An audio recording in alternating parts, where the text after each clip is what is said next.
Previously on A Changed Mind. The most powerful equation in creation is the equation that desire plus non-resistance equals desired outcome.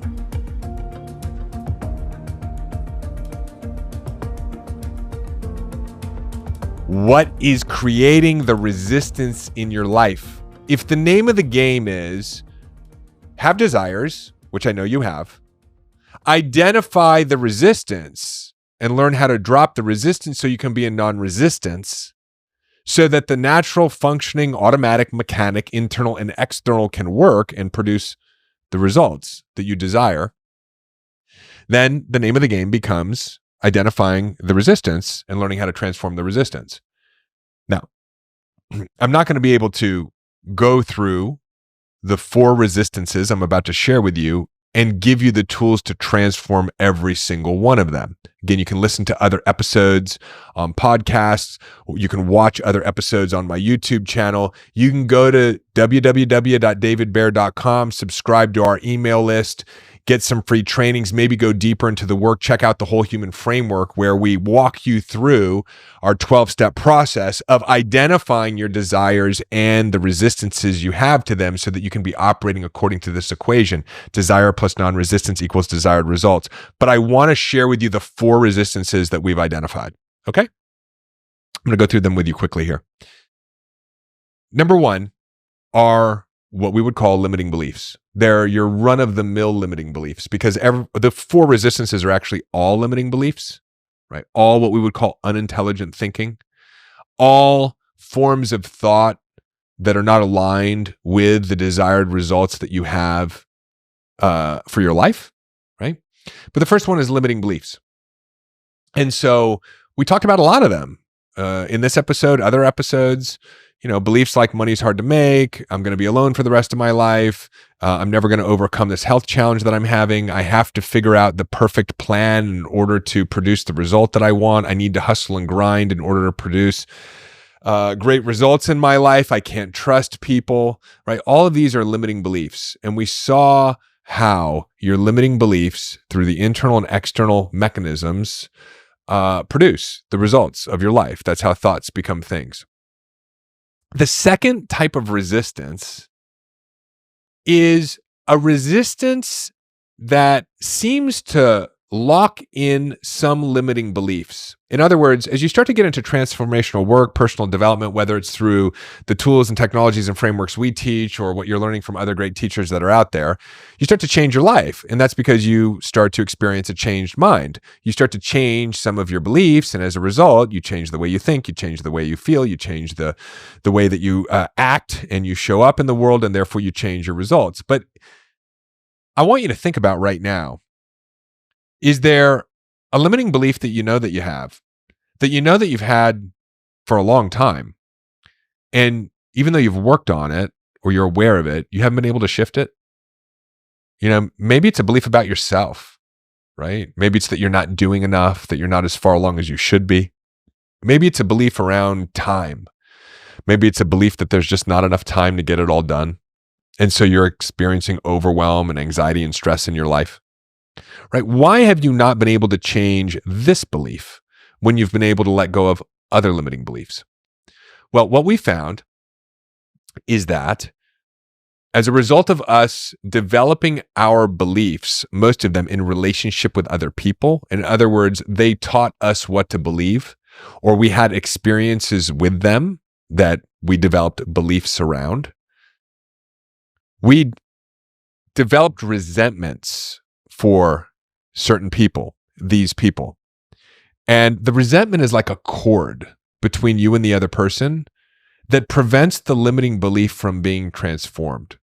So for example, let's just say that you feel like you're not good enough, and you experience that as a result of a relationship dynamic with, one or both of your parents, or a grandparent, or a teacher that had that type of negative influence on you. Unconsciously, you hold a resentment towards that person. It's almost like spirit within you knows that's not true, but the ego translates that into a resentment. Like there's a result or an effect of that harm or wound that was either consciously or unconsciously done to you. And so it forms a resentment. And so you can't let go of the limiting belief until you let go of the person that limiting belief was connected to. Does that make sense? And so we teach a really amazing process in the Whole Human Framework, our 12-step program, that's called the Forgiveness Framework, where you can inventory your resentments and identify those people who you are still holding on to, along with all the beliefs, the limiting beliefs that were associated with them, and you can cut the cord.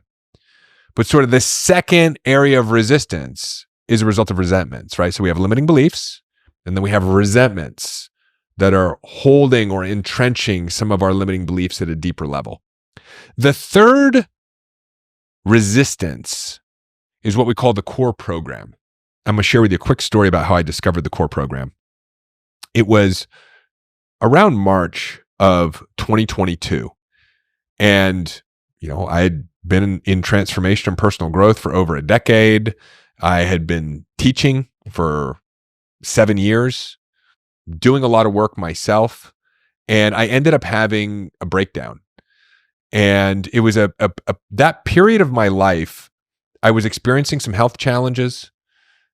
Carol was pregnant with our first child. She's about 3 months pregnant. So she was just going through some pregnancy irritation. She was also frustrated and tired as well, of seeing me suffer with some of the health challenges I was having. Our business was going through a pretty significant pivot. It was like all of the certainty that I had built up from the time that I was in drug and alcohol and pornography addiction recovery, like the whole life I had built along the way, meeting Carol, launching our business, creating financial prosperity, having my community, clarity around my purpose, feeling good about my life. It felt like those things started to become unhinged. I was uncertain about my business. I was questioning myself as a teacher. Again, the health challenges, relationship challenges. We were having some contraction in our business, so I wouldn't call it financial challenges, but all of a sudden, after a long while of not really experiencing any type of financial insecurity, I was starting to feel financially insecure. And the stress was building up so much in me that I knew, having done a lot of somatic or body release work, that I needed to release the energy. And so I decided to get into the shower. I put on a cold shower and I just started yelling.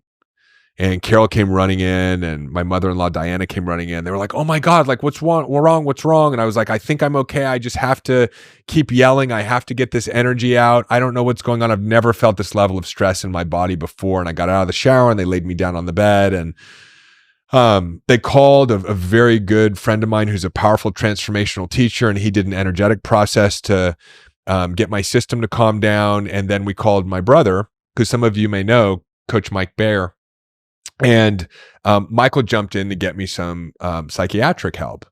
And it had been like 15 years since I had been in psychotherapy, back when I got off of antidepressants and anti-anxiety medication. And I was like, I don't want to get back on medicine, but this had been building up for a while. And I was like, man, I need to be like a powerful dad and a powerful husband. I got to stabilize myself. And so I ended up having a conversation with this great psychiatrist. And he's like, we're going to put you on this medicine.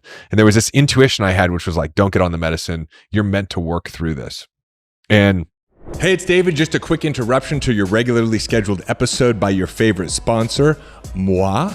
I want to tell you about my book. It is available on Amazon right here, right now. A Changed Mind. Go beyond self-awareness, rewire your brain, and re-engineer your reality. In this little book are all the frameworks, the tools, the methodologies that I talk about on this show and that I've used to actually change my mind, and that tens of thousands of other people have used to transform their bank accounts, their businesses, their relationships, their health, their spiritual connection, everything that you want to achieve. This is the way to achieve it. And Amazon has done us a good one right now. It's significantly discounted, so you can go and pick up your copy, or better yet, pick up a copy for a friend too. There's nothing better than giving the gift of transformation right now. Hop on over to Amazon. There's a link in the show notes. And if you love the book as much as I loved writing it for you, do me a favor, let me know that and leave a review. And now back to your regularly scheduled episode.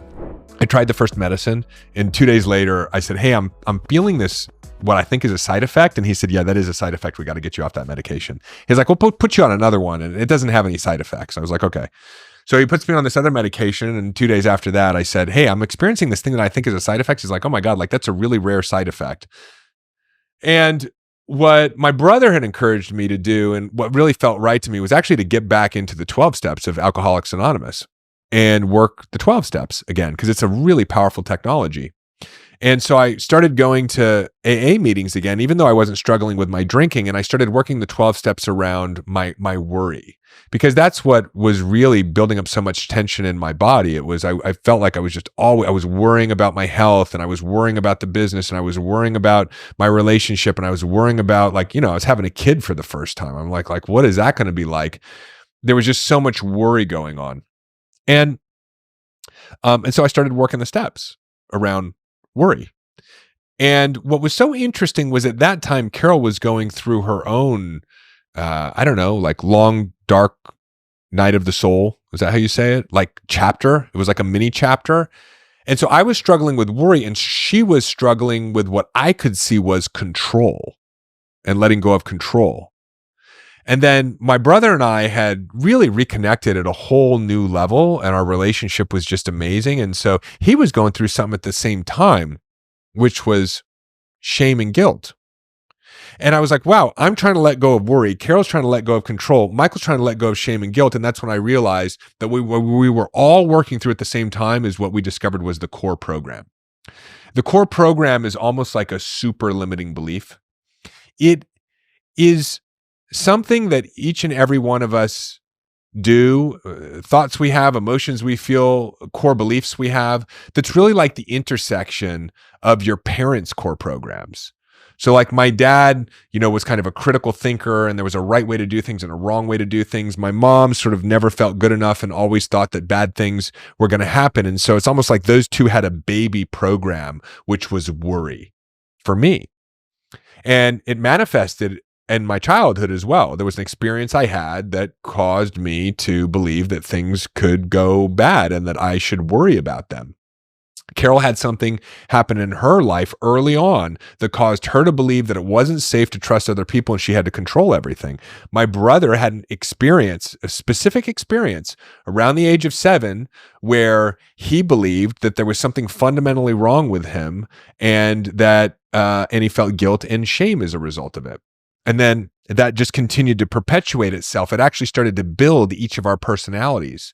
And so in some ways, your core program is a version of your gift. It's sort of like a dissonant, mutant version of your gift. Like I'm very contemplative, right? Like I think about things a lot, but when it goes to the dark side, it becomes worry. But it's also my gift, right? Like I think about things a lot. That's why you and I are to have this conversation, and I can explain to you the way that I'm experiencing and viewing life and the fundamental laws of reality and how you can improve your life and have a powerful living experience through a changed mind. Right. So, but eventually in our 30s or 40s or our 50s, the core program is ready to be transformed, and we have to learn to let it go. That's the third resistance, is the core program. And again, I've done other episodes around how to surrender your core program. You can always come to our website, davidbear.com, get on our list, check out the whole human framework if you want to go deeper in this. But that's the third resistance. And the fourth resistance, which is fundamental to each and every one of us, is the belief that we aren't good enough. It's an isolated belief. It's built into this ancient nervous system and survival-based kind of mechanical, electrical operating system that we have, because we are afraid that if we are left alone, we won't survive, which is one of the reasons why connection and fellowship and community is so critical to living a healthy life. But as a result of this innate fear that we could be alone, which back during tribal times meant that you would die, right? If you were separated from the pack, it's built in as one of the essential, fundamental fears that we have. And so as a result of that, as the mind developed, we start comparing ourselves to other people. We start measuring if we're as far along as we think we should be in our own lives. And we have this self-judgment, self-critical internal dialogue or inner critic that's constantly evaluating whether or not we're doing enough and whether or not we're good enough so that we can be loved, so that we can survive. And what we end up doing is we outsource our self-love and our self-esteem and our personal belief in ourselves to other people, right? And we look for approval, we start other seeking. And so this fourth resistance is to transform this pinnacle belief that we're not good enough through the practice, the daily practice of affirmation, self-love, self-esteem. And we can only do that once we've created enough space within ourselves by dropping those other three layers of resistance, right? Limiting beliefs, forgiving our resentments, working with and surrendering the core program. Then we start this practice of self-love, self-esteem, and a sense of self-security. So those are the four resistances. And if you want to have a powerful living experience, meaning intentionally create through these amazing internal and external mechanisms, both how we take our thoughts and materialize them into things, but also how life collaborates and co-creates with us to create synchronicities and miracles and coincidences to materialize that reality. The name of the game is not figuring out how to achieve your goal. The name of the game is this very simple equation of desire plus non-resistance equals desired outcome. So the focus that we all want to be focused on is becoming aware of our resistance related to any specific topic or goal or experience that we want to have, and learning how to transform that resistance. It's always going to be one of those four resistances, either a limiting belief, a resentment that needs to be forgiven, your core program being active and learning how to surrender that and allow the core program to operate without responding to it, or transforming this resistance of and this idea of not being good enough into self-love and self-esteem and self-approval. Hey, it's David. Hop on over to davidbear.com. Click right here. There's also a link in the show notes, and sign up for our newsletter. You'll get immediate access to my free Mind Hack ebook, as well as a couple of trainings to help you master the inner game. This is a great way to stay informed and be a part of our community and be notified of special announcements. Click below, head on over to the website, get subscribed. If you loved this video, make sure you check out this one or this one, and I will see you in the next video.